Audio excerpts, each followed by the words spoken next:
Good morning. Today I wanted to walk through some thoughts I've been having on another conversation I had. And this is actually the third time I've recorded this video because every time I do it, well, the first time I did it, there were technical issues, but then recorded one that I thought was good. And then I realized I had failed to mention something that's a pretty key part of this topic. And that is creative discipline. What sparked this was a conversation about discipline I had with some friends, and one of my friends who is also a writer mentioned that he doesn't struggle with discipline because, I mean, he's in a situation where writing pays his bills. It's his job. He has to do it. He can't fall back on a day job like I can. And then B, he treats it like a thing that he has to do. So like working out or brushing his teeth. And those are two different things for me. It's funny when you break it down. Like I've always brushed my teeth. There's like a physical discomfort for me if time happens and I don't brush my teeth. Like there have been situations like say in the army where you're out in the field or something and you don't have a toothbrush and you really want to brush your teeth. But working out is different. Working out is one of those things where you should do it. You'll feel good if you do it. But in the list of priorities you have to get done in a day, it can often slide because there are a lot of obstacles in front of, or can be in front of working out. So, but I don't liken writing to working out. Like working out is actually a little easier to push off because like a lot of things in life, it is very incremental and it will catch up with you over time.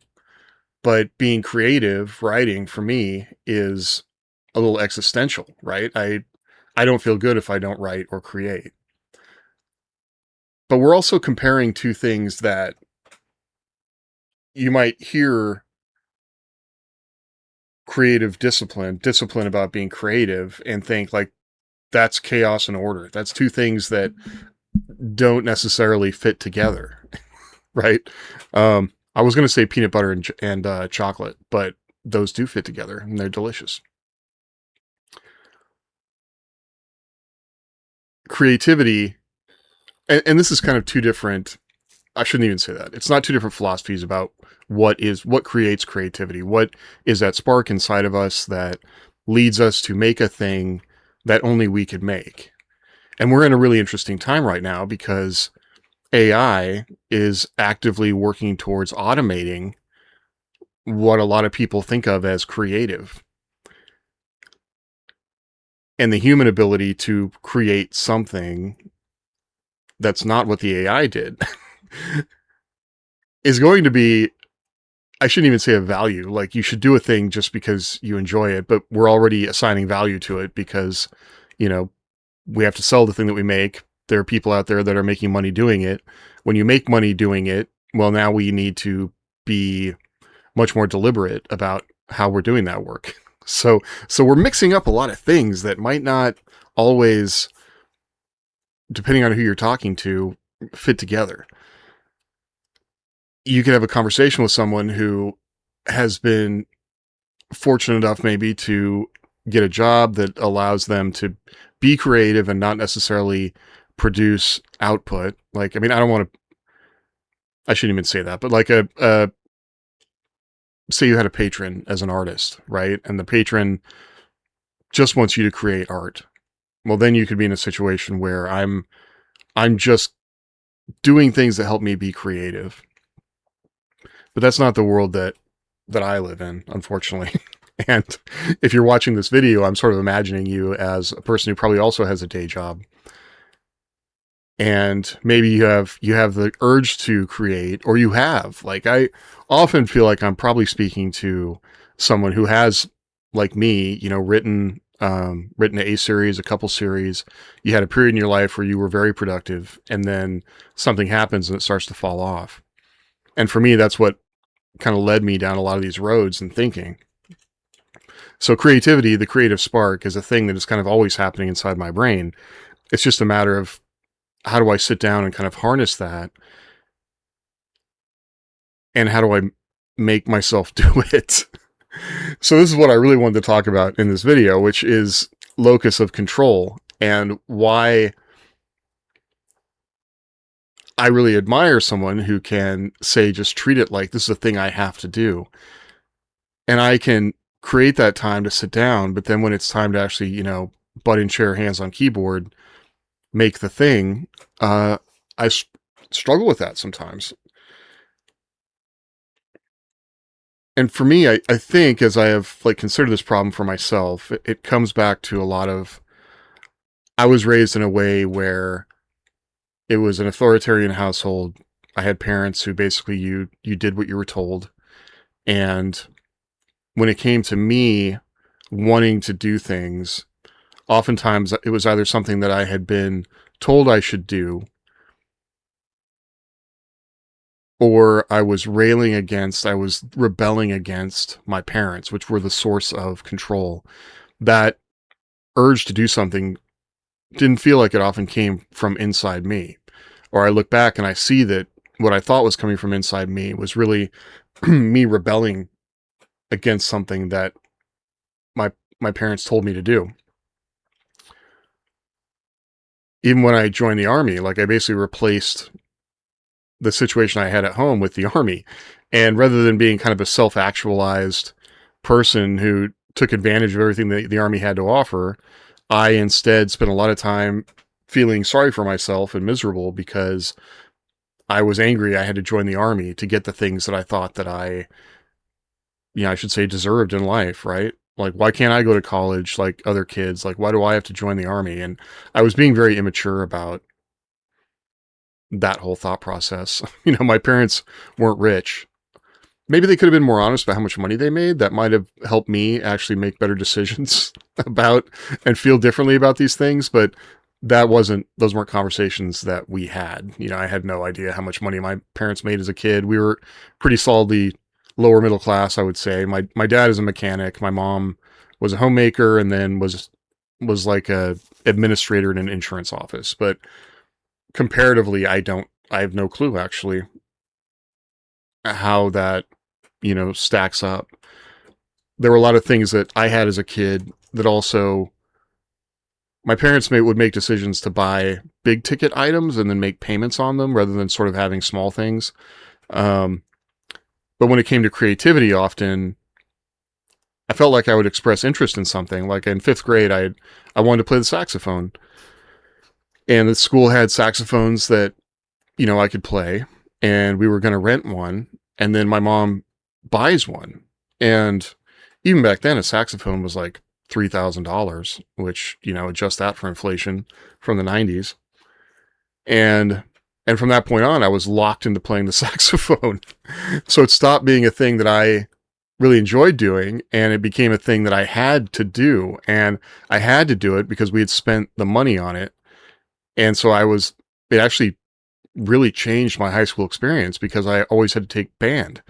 I couldn't take art. I couldn't take, we had an awesome auto shop.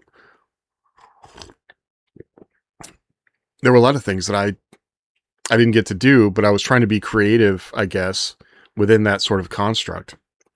And it just made it so I wasn't doing that because I wanted to do it. And that goes back a long way for me. Even, when I started reading, that was a thing that I could do because I enjoyed it. And then when I had the urge to start writing, that did come from inside me because I wanted to write stories like the people that I had been reading. But then probably around, I don't know, when I started writing, and then I submitted, or my teacher submitted a thing I had written to a contest when I was in 4th grade, and I won the contest.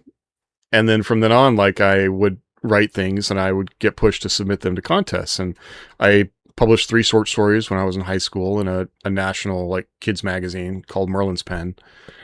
And that's when I got my first job as a reporter, because a parent felt that the local newspaper wasn't covering high school sports enough. And so the guidance counselor knew that I'd won these contests. They, you know, basically helped me get that job. And then that's also where writing became less of a thing where you're being creative as opposed to you're doing a job. Like, you know how to process information, turn that into sentences, put those sentences on the page in this order of things, right? And back in the day, writing news stories like followed a very kind of specific outline of how it needed to be. And so if you got the information, and then later on when I worked as a reporter, like, you just knew I had to get, 3 good quotes from 2 different people for a story and do the background information and go pull public records if I needed to. And I wouldn't call that creativity necessarily, although there was creativity in solving problems. And that's still a thing I enjoy in thinking through something. And there's certainly creativity there, but it's not self-driven. So that has always been different. So as I moved into writing, even when I came back to writing fiction, I joined a group of writers that were very focused on professional, publication. And that's what I wanted to do, because I felt like, I wouldn't say I've been programmed, and I also don't want to say that there's no value in writing or creativity that isn't aimed at publishing or publication. I think people can get an immense amount of personal value out of that. My wife is in a group with a bunch of other women in our parents group that get together and do a salon kind of thing where they'll read personal things they've written. And it doesn't have to be any kind of finished product. It's really just getting at a feeling, right? I feel like I'm jumping all over the place because that's still doing something potentially for an audience and some kind of reward. But for me, it has helped to think about where those impulses come from. And if I can make it as, you need to do the thing, so sit down and do it. And I did a whole nother video on the ways that I help myself make that happen. But I still think it's useful to sit back in yourself and really just ask the why question. And why do you want to do this? Where is the drive coming from? If you have the personal drive and that's working for you, and then you introduce an exterior motive, like maybe even the internal drive is not getting you where you want to be, it can be very helpful to introduce that external motivation from a publisher or your audience. Sometimes it's easier to let a publisher down than it is to let your audience down. I'll say that for sure. When you have people that actually really enjoy what you do, they want to know what's going to happen next in the story.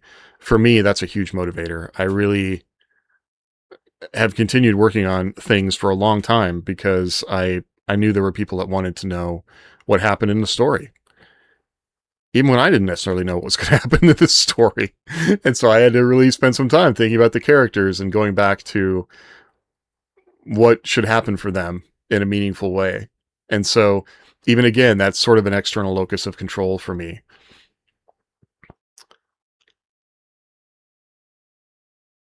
So I think balancing those two things it's helpful to think about as a writer. Like, what is your why? Where does that motivation come from? And then you can get into all the ways you can help move past obstacles to sit down and do the work. It's just funny. It's like when I think about it, because people have asked me this, why not just stop? Just stop writing. Like, this seems to really be hard. And that's different than brushing your teeth or working out, right? That's like, stop being you. And I don't know where or why that creative urge came into my life.